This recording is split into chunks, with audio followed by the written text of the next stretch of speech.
Bienvenue à tous, à vous toutes aussi. Cette émission, c'est la vôtre, à vous, les professionnels de l'hôtellerie et de la restauration, les étudiants, les apprentis comme les plus expérimentés. Chaque mois, vous nous retrouvez pour vous donner des repères pour l'exercice de votre profession, pour découvrir aussi la vivacité du secteur en Isère avec celles et ceux qui font bouger les lignes. Et avec nous aujourd'hui pour cette première, Danielle Chavant, vous êtes notre invité. Bienvenue, Danielle. Bienvenue à tous, ravi. Présidente de l'UMI 38, Gaëtane Besson-Chavant, bienvenue.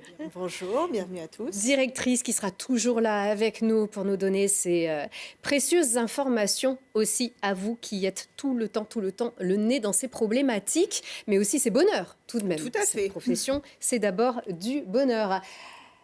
Adeline Rocher, bienvenue. Merci, bonjour. Que nous appellerons Chou, bien sûr. On peut dire pourquoi d'ailleurs vous aimez les choux. C'est ça. On va dire ça. Tous les choux, les sucrés, les salés. Chargée de l'événementiel et des partenariats à l'UMI 38 et bienvenue, Véronique Soldevilla. Bonjour. Qui nous donnera toujours de précieuses informations concernant l'actualité et les réglementations sociales. On y va tout de suite avec l'actu du mois. Et donc, l'image de ce mois d'octobre, ce sont 2 garçons vainqueurs de la course des garçons de café. Ça aurait pu être une fille aussi, mais cette fois-ci, ce sont donc les garçons à Grenoble. Le plus adroit, le plus rapide, c'est Paul-Vincent Genot, étudiant au lycée hôtelier de Lesdiguières. Et à Vienne, c'est une récidive pour Florian Le Bérigot de l'Apéry Club. Qui avait déjà gagné l'édition 2023. Bravo messieurs et bravo à tous les concurrents et concurrentes qui nous ont cette fois encore animé nos cœurs de ville avec cet événement traditionnel inscrit dans le patrimoine. Le chiffre du mois, 1500. Ce sont tous les jeunes inscrits dans nos centres de formation et lycées hôteliers isérois du CAP au BTS en cette rentrée 2024-2025. Tous passent ou sont passés dans vos établissements pour un stage, pour un apprentissage. Transmettez-leur votre savoir-faire, votre amour du métier. Ils sont les professionnels de demain. Enfin, la personnalité du mois, c'est lui, et vous le connaissez tous. Jean-Pierre Buisson tire sa révérence, enseignant en cuisine. Il devient le coordinateur de l'équipe lorsque l'IMT intègre les locaux derrière l'hôtel Lesdiguières, et ce pendant 10 ans avant le retour des formations sur l'IMT. Il a eu en charge la mention cuisinier en dessert, en restaurant. Il est très impliqué dans le concours championnat de France des desserts, que ce soit pour présenter des apprentis ou accompagner des professionnels. Il a donc été nommé ambassadeur de ce concours. Il a participé à la mise en place, à l'animation des ateliers de la formation Bocuse. Il est également à l'origine du partenariat avec le CFA de Como en Italie, dont nous avons déjà fêté les 10 ans l'an dernier, avec l'accueil des apprentis français en Italie. Il est parti à la retraite, ça y est, en juin 2024. Il a formé toute une génération de cuisiniers pendant 26 années à l'IMT. Quelle endurance, Gaëtane. Oui, voilà, et donc la profession le remercie vivement pour tous ces cuisiniers formés. Allez, bonne retraite à lui, bien sûr. Et attention, chaud sur le feu, c'est notre rubrique consacrée aux questions d'ordre syndical. Et ce mois-ci, c'est Philippe Carion, directeur général de l'UMI, et qui présente la nouvelle offre santé et prévoyance dédiée aux professionnels de l'hôtellerie-restauration UMI Vitalité, un produit pensé par la profession pour l'ensemble de la profession. Le conseil d'administration de l'UMI a décidé de se donner les moyens de reprendre le contrôle des régimes de santé et prévoyance complémentaires dans l'intérêt de tous nos adhérents et plus largement du monde des CHRD. Nous avons conçu une offre parfaitement adaptée aux garanties dont nous avons besoin pour notre secteur, à des tarifs très compétitifs pour les TPE et PME de moins 100 salariés. Nous avons aussi proposé une offre prévoyance. UMI Vitalité s'adressera bientôt également aux dirigeants d'entreprise avec des garanties spécifiques pour les travailleurs non salariés, les fameux TNS. Je vous donne rendez-vous sur umivitalité.fr. Voilà, c'est clair, c'est précis. Pour toute question supplémentaire, eh bien, n'hésitez pas aussi à vous renseigner sur le site de l'UMI 38. On y va tout de suite. La parole est à notre invité. Danielle Chavant, un plaisir de vous recevoir ici, chez vous, Vous êtes ici chez vous. Et donc, c'est un plaisir réel pour nous de porter votre émission sur un plateau, sur un plateau télé. C'est une première. Alors, pourquoi, Daniel Chavant, cette émission, pourquoi est-ce que vous vous engagez auprès des adhérents de l'UMI par cette voie de communication ? Eh bien, tout simplement parce que déjà, nous avons des professions où il faut sans arrêt se renouveler, se remettre en question. Alors, le syndicat, c'était la moindre des choses, qu'on soit encore plus près de nos adhérents, plus près de répondre plus à leur manque de temps, de disponibilité. On a constaté lors des derniers SEAC, et qui étaient très construits avec des intervenants de grande qualité, que forcément on aurait aimé avoir un peu plus de participants, mais on ne peut pas le reprocher. Nos professionnels ont eu des périodes difficiles. On le sait, le Covid, l'inflation, l'énergie, enfin tout ça, fait qu'aujourd'hui, quand ils ont un moment, il est fait pour eux, quoi. Donc, eh bien, ils ne viennent pas toujours autant physiquement. Alors, c'est nous qui allons maintenant chez eux et choisir le petit moment où ils pourront prendre peut-être lors d'une insomnie, retrouver le syndicat si on leur manque, pour écouter Véronique leur parler des jours fériés ou des choses comme ça, ou plein d'autres choses. Oui, on a vraiment construit cette émission en se disant que vous alliez regarder cette émission dans votre lit, hein, soyons clairs. Ou lors d'une pause. Il va falloir qu'on soit très agréable alors. Hein. C'est le but. Bien voilà. sûr. Voilà. Regardez comme vous êtes jolie. Et en plus, pendant les pauses, c'est aussi du temps précieux pour s'informer, car on est aussi là, on le rappelle, pour vraiment donner des repères. Et si l'UMI vient vers vous tous les adhérents, vous pouvez aussi toujours aller vers l'UMI et poser vos questions. Cette émission, elle se veut le plus interactive possible. Comment ça va fonctionner alors, Daniel ? Expliquez-nous le principe de cette émission. Alors, la technique, Alors, c'est ça va être Gaëtan. tous les Gaëtan, mois. bien sûr. Ah Ça oui. va être tous les mois. Vous allez recevoir sur vos boîtes mail, comme vous recevez toutes nos informations tous les mois, régulièrement. Donc, tous les mois, vous recevrez un lien vers cette émission. Et cette émission, bien évidemment, vous pourrez également la retrouver en permanence sur notre chaîne YouTube UMI 38 et sur notre site internet. Donc, à n'importe quel moment du jour et de la nuit, vous pouvez retrouver l'ensemble des émissions, donc la dernière en date et celle qui précède.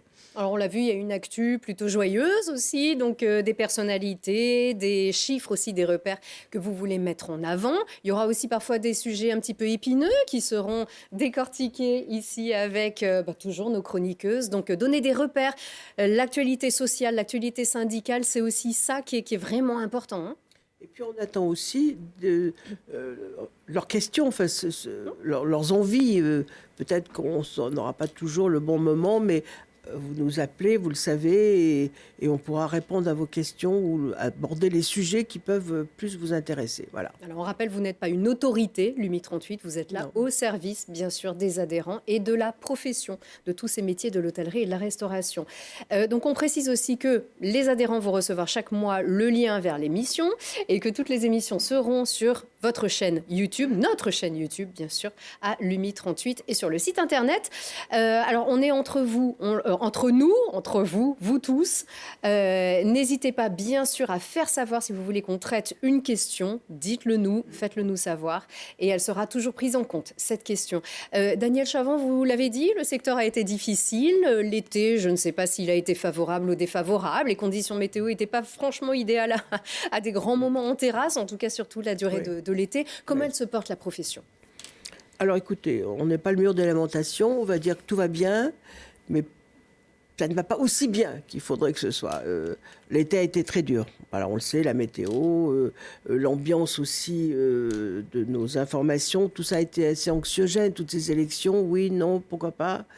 On n'a pas beaucoup de temps, nous. On est des gens on ne délocalise pas, on n'est pas en télétravail, on est sur le terrain constamment et on a besoin qu'on ne vienne pas encore nous en rajouter. Alors ça, on le sait, le client s'est fait un petit peu plus rare, le ticket moyen est plus faible, l'absence de collaborateurs, le problème de l'embauche, elle est là, comme toutes les entreprises. Mais nous, comme je viens de le dire, il faut qu'il soit présent. On ne peut pas lui dire bossez de chez vous pour faire la pâtisserie, hein, ça sera un peu difficile, entre autres.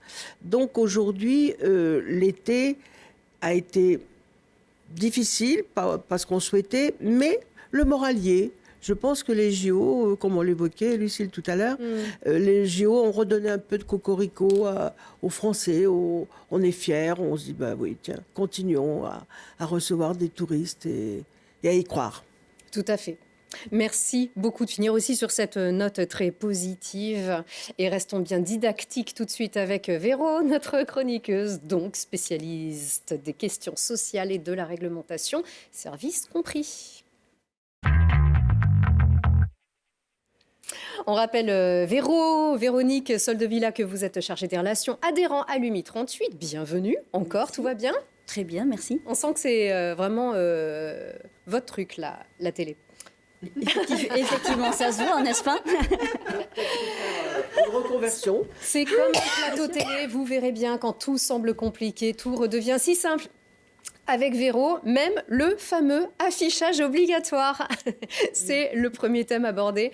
Qu'est-ce que c'est alors? En quoi est-ce que c'est si complexe, cette histoire d'affichage réglementaire pour les cafés, les hôtels, les restaurants, les discothèques? Oui. Alors, l'affichage n'est pas en lui complexe. La complexité, c'est de les avoir tous dans l'établissement, puisque c'est des affichages réglementaires et donc obligatoires. Bon, alors qu'est-ce qui se passe déjà en extérieur quand on arrive? En extérieur, il faut toujours afficher le panonceau de licence. Il faut également afficher les cartes et menus, donc pour un établissement de restauration, j'entends bien, à 11h pour le déjeuner et à 18h pour le dîner. Ah, ça c'est obligatoire. C'est obligatoire, D'accord. tout à fait. Alors ça c'est pour l'extérieur, à l'entrée? Oui. Alors à l'entrée, il faut afficher bien sûr les horaires d'ouverture et de fermeture. Il faut également afficher l'interdiction de fumer et éventuellement l'interdiction de vapoter si l'établissement décide d'interdire le vapotage, c'est une option. Les moyens de paiement qui sont acceptés et pour les établissements de licence de débit de boisson 3e et 4e catégorie, ils auront affiché le tarif des 9 prestations de référence. D'accord. Donc finalement, c'est assez... Normalement, tout le monde est bien à jour? Ou est-ce qu'on oublie tout ça? Pas vraiment. Il est vrai qu'effectivement, quand on regarde un petit peu, j'ai un œil de lynx quand je vais dans les établissements. Et à l'extérieur, dans les licences, dans les bars, donc licence 4, licence 3, je vois rarement le tarif des 9 prestations de référence. On l'oublie un petit peu. D'accord. Parce qu'il est grand, il n'est pas spécialement beau. Voilà. Et il gêne, mais pourtant, il est bien obligatoire, celui-ci. Alors, il y a aussi les questions les consignes de sécurité, ça aussi? Ça, c'est à l'intérieur. Ah, tout ça, c'est à l'intérieur. Effectivement. La carte, les menus du jour, les allergènes, il y en a de plus en plus, ça aussi. Est-ce que ça évolue? Il faut se tenir à jour? Oui, les allergènes, c'est un affichage où, soit sous forme d'ardoise, un affichage, ou bien dans les cartes et menus. Ça, le restaurateur peut effectivement les mettre en place comme il le désire, mais il doit surtout informer le client quels sont les 14 allergènes qui sont nominatifs par réglementation, et donc il doit pouvoir en informer la clientèle. Petite précision, il faut que le client puisse y avoir accès sans demander à un serveur ou un cuisinier ou un membre du personnel de l'établissement qui puisse avoir accès à ces allergènes. Et c'est là où effectivement ça devient complexe. D'accord. En ce qui concerne l'origine des viandes, on a l'habitude? Également, il y a une nouveauté. Jusqu'à maintenant, on ne faisait que la traçabilité de la viande bovine. Et depuis l'année dernière, on est passé sur une traçabilité de tout type de viande. Je répète, bovine, porcine, ovine et volaille. Autre également affichage que l'on oublie également, c'est les produits dérivés en OGM. Ça également, on l'oublie, mais il faut également informer si l'on utilise par exemple le maïs dans les salades composées. Il faut effectivement préciser que les maïs sont sans OGM. Sans oublier fait maison, pas fait maison. En tout cas, on indique que c'est fait maison. Oui. Voilà, il faut effectivement nous informer si le produit est fait maison ou pas fait maison. On ne le voit pas systématiquement. Il ne faut pas oublier aussi, et ça, tout le monde tombe un petit peu dénu, c'est le médiateur. On doit informer le client qu'il a droit à une médiation. Il y a un message, Véronique. Là, hein. Il y a oui, il y a un message, effectivement. J'insiste sur la médiation. Il passe des messages entre nous, hein, voilà. Je l'ai imprimé. Donc j'insiste sur la médiation. Alors, il faut informer le client qu'il a à disposition un médiateur en cas de litige. Cette information, elle est soit sur le site internet du restaurant ou un hôtel, sur le site internet, notamment dans les mentions légales. Mais quand on n'a pas de site internet, il faut bien que les clients puissent avoir accès à la médiation. Et tout comme pour les allergènes, sans en demander à l'établissement où se trouvent donc les coordonnées du médiateur. d'aucun affichage. C'est pas de trop, parce que c'est quand même un sacré millefeuille, tout cet affichage. Hein, Et effectivement, parce il y en a peut-être même plus que 1000 d'ailleurs, des feuilles, en l'occurrence. Effectivement, il y a d'autres affichages réglementaires qui sont la France à visage découvert, la protection des mineurs et pression en espace public, l'interdiction de fumer vapotée dans chaque salle, et pas qu'une seule salle. Donc en plus de le mettre sur la porte d'entrée, il y a également dans les salles. Et puis celui qui blesse un peu, c'est le règlement général des débits de boissons de l'Isère, parce que c'est un affichage qui fait 13 pages. Voilà, 13 pages. Elles ne doivent pas être toutes affichées sur le mur. Il faut prévoir une tapisserie, en fait. C'est ça. Je crois que c'est ça, avec les affichages. Alors, il y a des subtilités. En fait, le règlement général de police des débits de boissons, on peut mettre les feuilles les unes derrière les autres. Ça ne fait qu'un format A4. Je rassure mes adhérents à ce sujet. Mais il faut aussi l'afficher. Donc, c'est une obligation. Ça nuit un peu à la déco, tout ça? Oui, Lucille, vraiment. Oui. Donc, ça en fait énormément. Surtout qu'après, il y a les évacuations du SDIS, il y a tout ça marqué aussi. Les consignes de sécurité. Voilà, il ne faut pas l'oublier. Le tableau d'évacuation avec les consignes de sécurité, les numéros pompiers, SAMU, qui sont sur les consignes de sécurité, effectivement. Bien sûr. OK. Mais Lumi est là, bien sûr, pour répondre à tous vos doutes. N'hésitez pas, besoin d'un conseil. Vous aurez toujours le sourire de Gaëtane, de toutes ses équipes et bien sûr de Véro. Merci beaucoup. C'était très bien cette première, Véro. Merci beaucoup. Et tout de suite, on a la question 2. On vous remercie. D'ailleurs, Véro, tout de suite, on va accueillir celui qui va répondre à la question. Qu'est-ce que c'est la question, Gaëtane ? Alors, la question, c'est une question qui nous vient, je mets mes lunettes parce que je ne vois rien, qui nous vient d'un restaurateur du Nord-Isère qui nous dit « Je suis restaurateur et le week-end dernier, une réservation pour un groupe de 8 personnes n'a pas été honorée sans même m'en prévenir. Ce n'est pas la première fois, comment puis-je me prémunir face à ce problème qui devient récurrent ?» Et la réponse est donnée par vous, Frédéric Gontard. Bienvenue. Bonjour. On est entre nous, bien sûr. Vous êtes un partenaire de l'UMI. C'est ça. Banque Populaire Auvergne-Rhône-Alpes. Je ne sais pas si on a souvent affaire à ce type de questions que vient d'évoquer Gaëtane. Qu'est-ce que vous avez à y répondre ? De plus en plus, malheureusement, j'allais dire. Effectivement, il ne faut pas hésiter à ce que le restaurateur prenne un acompte en fait, pour les réservations de tables aussi importantes, 8, 10, 15 personnes. Parce qu'effectivement, si les personnes ne viennent pas sans avertir, c'est un manque à gagner important. Donc pour cela, il prend en fait cet acompte. Il le fait régler à distance, alors si possible par une solution sécurisée, qui fait qu'au cas où, si le client ne vient pas, le client ne pourra pas contester ce paiement qui aura été fait. Alors concrètement, quelle est la solution ? Il en existe une qui est assez simple, c'est qu'on appelle le lien de paiement. Le lien de paiement, c'est quoi ? C'est le restaurateur, lorsqu'il a pris la commande, envoie par mail ou SMS ce lien de paiement à son client. Le client clique sur ce lien, une page de paiement carte bleue s'ouvre, et le client paye son acompte par carte bleue. C'est totalement sécurisé, pas de contestation possible. Normalement, avec cette solution, beaucoup moins de non-présentation, normalement.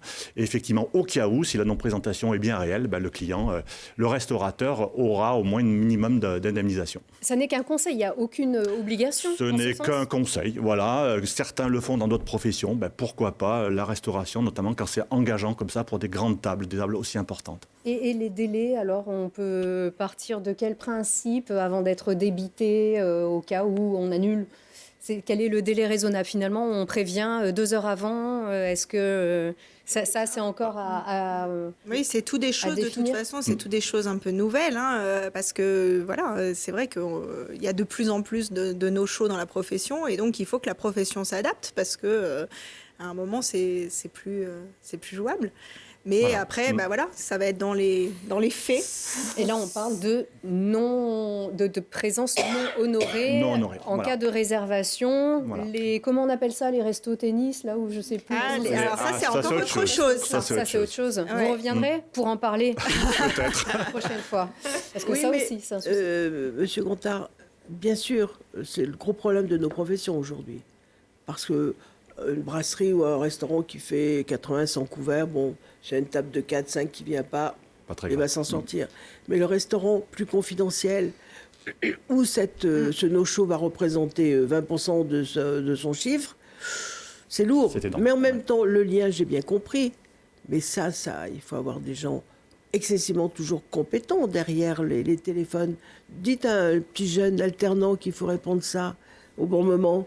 Et en face, il y aura quoi ? Une secrétaire qui va vous dire « Mais moi, je n'ai pas autorité pour aller sur ce lien et faire le virement. » Donc il faut que ça remonte au service comptable, etc. Enfin, je veux dire, c'est bien, c'est déjà un pas vers, mais ce n'est pas non plus régler vraiment ce problème. Oui, mais je crois qu'aussi que Frédéric émettait ça parce qu'il y a beaucoup de restaurateurs qui faisaient des VAD avant, des ventes à distance, et que ce moyen de paiement va être de plus en plus à bannir et réglementé, donc il faut trouver d'autres solutions. On tend vers ce que le paiement à distance VAD Voilà. par carte bleue, vous savez, où on vous demande par téléphone vos numéros, soit complètement arrêté très prochainement. Donc on attend pour ça. La sécurité, ça C'est qu'il y en a de plus en plus, et donc effectivement pour une question de sécurité aussi, tout à Ça, fait. c'était quand même très pratique. Oui, mais ça serait Très exactement pratique. la même chose avec le lien, sauf que en fait, c'est le client qui mettra en fait son numéro de carte bleue au lieu que ça soit le En fait, il professionnel. procède en fait simplement à un règlement comme vous faites quand vous allez sur un site internet pour acheter un produit. Là, c'est la même chose. Il aura une demande de règlement d'un paiement de, je sais pas, 40 €, 100 €, tout dépend du montant de la compte demandé. Et il le validera par une authentification forte, comme on dit dans ce domaine-là. Et donc, totalement incontestable et sera payé au restaurateur malgré tout, si la Alors, personne ne vient pas. Ce qui peut, pour Voilà. rejoindre, pour rester plus élégant, parce qu'on est une profession excessivement où on prône l'élégance et l'attention, c'est toujours gênant de se dire le client n'est pas venu, on va garder. Enfin, c'est pas nos cultures, c'est pas notre éthique. Certains collègues me disent que si vous ne venez pas, ça sera un avoir. Donc le client viendra au moins pour récupérer cette somme. sous Après, forme le d'avoir. restaurateur Donc, l'adapte. ça peut être aussi une idée. l'adapte. S'adapter. Oui, On l'adapte, mais voilà. ça peut être une idée, je trouve. Ça peut être une idée, tout à fait. Ça reste élégant, voilà. Et à débattre, bien Voilà. sûr. Merci pour ces précisions. Merci Je vous en Frédéric prie, merci à Gontard, vous. Merci Banque pour votre Populaire accueil. Auvergne-Rhône-Alpes. C'était un Merci. plaisir. Et tout de suite, ce qu'il faut afficher sur vos calendriers. Heureusement, c'est pas un affichage obligatoire, encore que c'est un agenda très chou ce mois-ci. Qu'est-ce qu'on note aujourd'hui, Chou? Aujourd'hui, mais qu'est-ce qu'on note sur ce mois? Parce qu'on a 3 temps forts pour l'UMI 38 sur le mois d'octobre. Le premier, ce sera le Forum des métiers de l'apprentissage le 8 et 9 octobre à Bourgoin-Jallieu. Ça se déroulera dans la salle polyvalente. On sera sur le stand des métiers de la restauration aux côtés de l'EFMA, maintenant qualifié de CMA Formation de Bourgoin-Jallieu. Ils sont à nos côtés, ou nous sommes à leur côté également, pour faire des démonstrations et pour aider les jeunes dans l'orientation, le choix de nos magnifiques métiers. Le deuxième temps fort, et pas des moindres, un vrai salon professionnel, le salon dauphinois de l'hôtellerie et des métiers de bouche du 13 au 15 octobre à Alpexpo, donc à Grenoble. Beau parking pour pouvoir se garer et beau plateau, et c'est un beau énorme. plateau et arriver au stand de l'UMI 38 où là on va pouvoir accueillir nos adhérents et non adhérents parce qu'on aime tout le monde quand même. Aux futurs adhérents, d'ailleurs. Absolument, au cœur d'un stand de plus de 70 mètres carrés.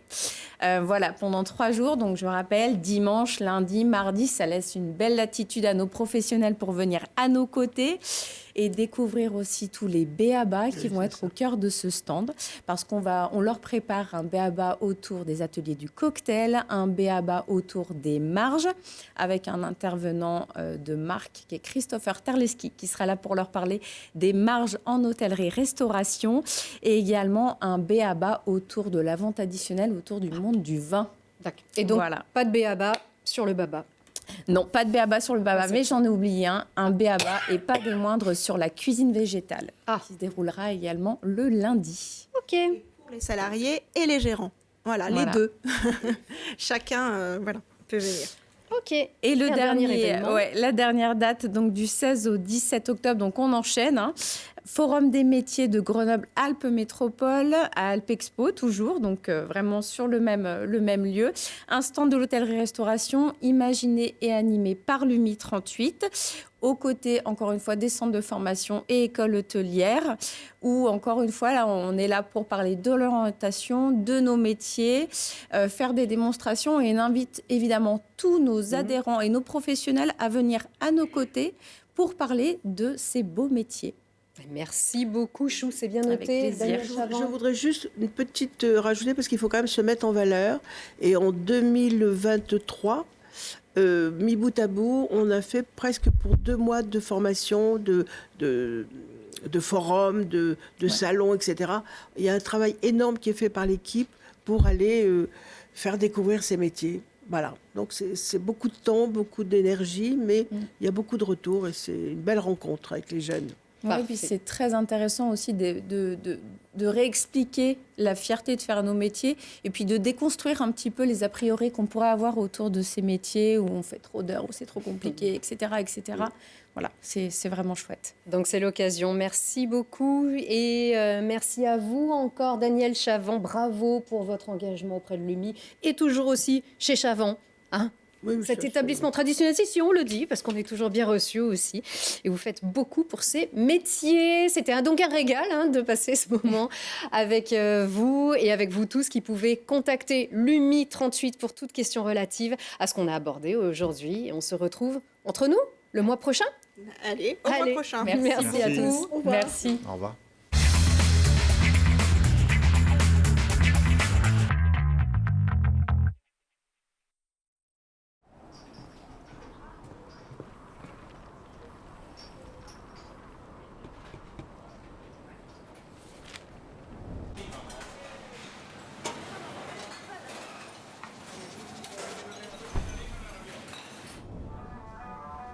Toutes nos lignes sont actuellement occupées. Merci de patienter.